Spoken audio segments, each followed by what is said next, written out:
안녕하세요. 오늘은 로마서 1장 16절 17절 말씀 가지고 복음 디딤돌인가 걸림돌인가 라는 제목으로 은혜를 나누겠습니다. 바울은 하나님의 그릇입니다. 복음을 위해 준비해 두신 사도입니다. 로마서는 기독교 신앙의 기본 골격을 구성하고 있습니다. 오순절 성령 강림 사건을 통해서 로마 교회가 세워졌습니다. 흩어진 성도들은 개인 가정이나 유대 회당 중심으로 복음의 거점 기지로 삼았습니다. 로마에는 바울이 알만한 그런 관계자들도 있었습니다. 그래서 이런저런 루트를 통해서 로마 교회의 소식을 듣고 있었습니다. 로마는 당시 세계를 지배하던 국가입니다.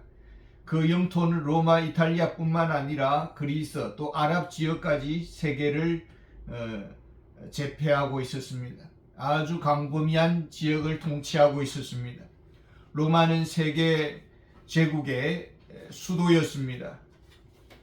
탁월한 정치 권력가들, 재력가들, 지성인들, 예술가들이 모여드는 곳이었습니다. 잘난 사람들이 로마를 향했습니다. 모든 길은 로마로 통했습니다. 바울은 로마를 가고자 했습니다. 복음을 전할 준비가 되어 있었습니다. 넘어야 할 산이 높았습니다. 넘어야 할 산이라는 것은 복음 그 자체에 내재되어 있는 것이었습니다. 복음은 높은 도덕적 교훈이 본질이 아닙니다. 지성적 철학이라는 원리가 아닙니다. 복음은 예수 그리스도입니다. 십자가에 못 박혀 죽으신 예수 그리스도를 말합니다. 사람들은 십자가에 달린 예수님을 향해서 공격했습니다. 너가 만일 하나님의 아들이거든 자기를 구원하라. 십자가에서 내려오라. 십자가에서 내려오면 우리가 믿겠노라. 하나님이 원하신다면 너를 구원하실 것이다. 이 말 속에는 너나 구원받으라. 설마 하나님이 자기 아들을 십자가에 내어 죽도록 허용하시겠느냐? 하나님은 그렇게 잔인한 분이신가? 너가 힘이 있으면은 이 고난 같은 것은 당장 해결해야 되지 않느냐? 비웃는 소리들이 있었습니다. 그래서 십자가는 본능적으로 반발케 합니다. 머지않아 사도 바울은 복음을 위해서 로마로 갑니다. 그러나 죄수의 몸으로 로마 감옥에 갇히게 됩니다. 환영받으며 로마에 입성한 것이 아닙니다. 그 이후 사도의 제자들이 점점 바울 곁을 떠나게 됩니다. 역사의 무대에서 기억 속에 사라지는 존재가 되었습니다. 사도를 부끄럽게 여기는 사람들이 생기게 되었습니다. 바울은 디모데에게 말합니다. 디모데후서 1장 8절에 그러므로 너는 내가 우리 주를 증언함과 또는 주를 위하여 갇힌 자 된 나를 부끄러워하지 말고 오직 하나님의 능력을 따라 복음과 함께 고난을 받으라. 디모데는 복음에 대한 부담이 있었습니다. 빌리그레암 목사님처럼 수많은 청중과 수많은 국민들의 국가의 지지 속에 복음을 전하는 그런 입장이 아니었습니다. 지금 스승이신 바울은 로마 감옥에 붙잡혔습니다. 사람들은 말했을 것입니다. 이제 바울은 끝났어. 감옥에서 더 이상 무엇을 할 수 있겠어. 자기 자신도 죄인인 주제에 누구 보고 구원하라고 구원을 논할 수 있겠느냐. 이런 비아냥거리는 소리가 귀에 쟁쟁했을 것입니다. 바울은 거리를 둬야 할 자로 여김받았고 가까이 하면 자신들도 당할 수 있는 그런 입장이었습니다. 그래서 점점 멀어져만 갔습니다. 복음이 왜 세상으로부터 조롱을 받을까요? 고린도전서 1장 23절에 우리는 십자가에 못 박힌 그리스도를 전하니 유대인에게는 거리끼는 것이요 헬라의 이방인에게는 미련한 것이로되. 십자가에 못 박히신 분이 메시아요 세상의 구주요 하나님의 아들이라고 믿으라고 한다는 것, 이것은 헬라인들에게는 미련하게 보였다라는 것입니다. 자기도 구원하지 못하는 주제에 그리고 죽는 그 예수를 메시아로 이스라엘의 왕이라고 믿는다는 것은 유대인들에게는 그치는 것이었습니다. 나사렛의 목수의 아들이 세상의 구주라고 믿는다는 것은 로마의 잘난 사람들 관점에서 볼 때에 이것은 거슬리는 말이었습니다.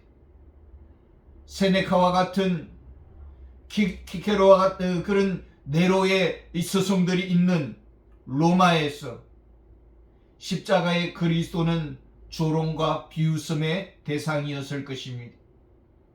현세에서의 성공을 추구하는 세상입니다.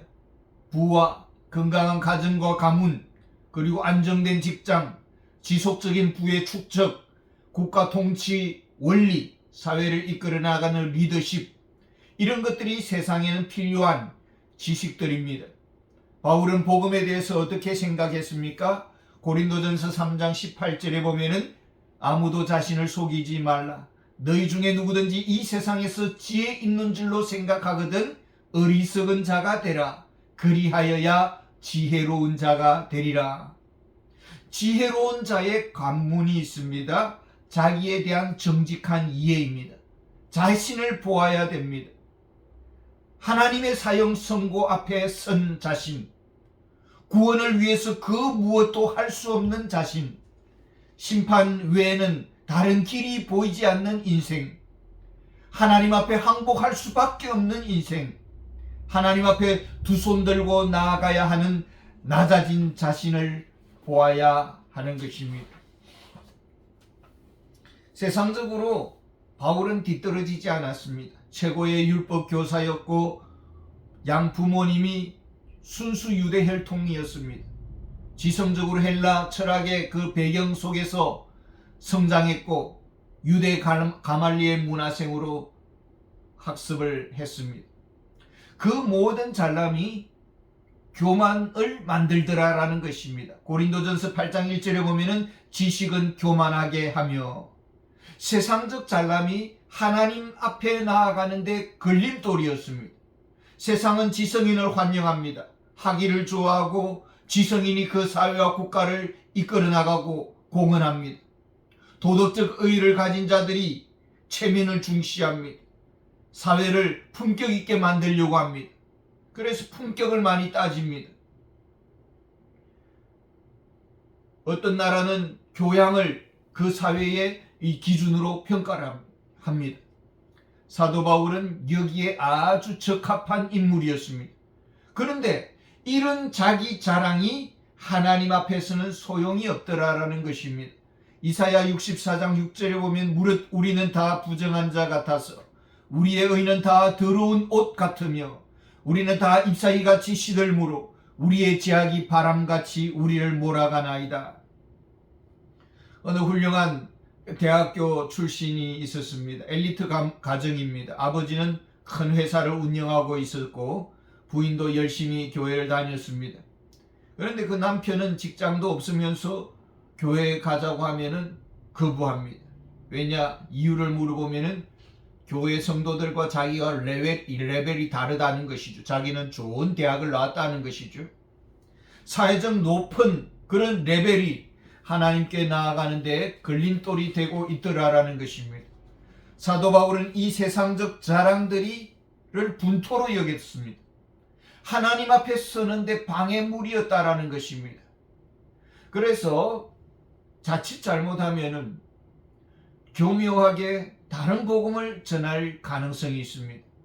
상처를 주지 않는 설교, 높은 철학적 교훈과 삶의 지혜를 주는 교양 설교, 교양 수업을 받는 기분으로 교회 다니는 것입니다. 교양 수업을 들으니 우리 커뮤니티에서 뒤처지지 않는다라는 그런 기분이 들겠죠. 그러나 십자가를 언급하지 않습니다. 예수님은 그저 인간관계를 해결사 정도로 소개를 하고 예수님을 통해서 어떤 도덕적인 함량을 쌓아가는 그런 길로 여깁니다. 제가 한 번은 제자 훈련반을 인도한 적이 있는데요. 어느 집사님이 좀 가정적으로 힘이 들었습니다. 남편은 늘 술에 쩔어 살았고, 그래서 제가 이런 힘들어하는 집사님에게 성경 필사를 권했습니다. 그랬더니 그 집사님이 제자 훈련 수업 시간에도 말씀에 하지 아니하고 성경 필사만 집중하는 것입니다.